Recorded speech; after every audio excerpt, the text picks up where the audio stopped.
A matter of national security, President Trump signing a $1.3 trillion spending bill, but not without some reservation. As a matter of national security, I've signed this omnibus budget bill. There are a lot of things that I'm unhappy about in this bill. There are a lot of things that we shouldn't have had in this bill, but we were, in a sense, forced if we want to build our military. Here now is Congressman Mark Sanford. He is House Freedom Caucus member. Boy, what do you think of that? Well, I would respectfully say that I have to disagree with the president on this. I think that the ultimate measure of a country's security is its economic security.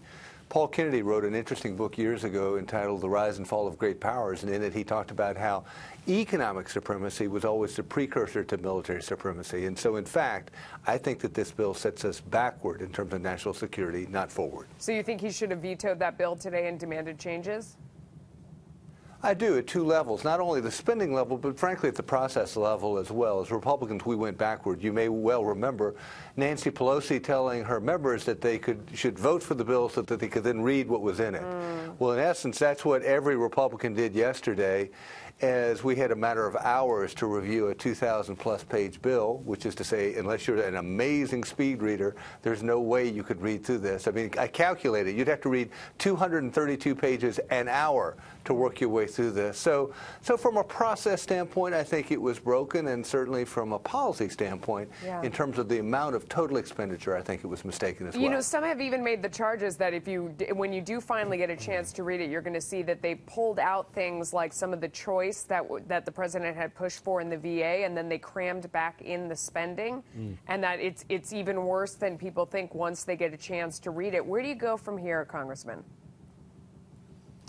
Well, I mean, you know, politics is a day of daily tug-of-war. So, I mean, the day of the battle will start up when we reconvene after Easter. But I think that, to your point, there were a number of policy losses. I mean, in fairness to the president, he pushed hard on this notion of border security. It was one of the chief tenets, if you will, of his election. And yet, you know, if you look at the number of miles for sort of secondary fencing and secondary fencing only that were incorporated into the bill, a giant gulf there. So I think that there were probably more losses than wins if one is a conservative in one's sort of philosophic framework. Well, that's depressing, but, you know, another day. Work again. Congressman Mark Sanford, thank you.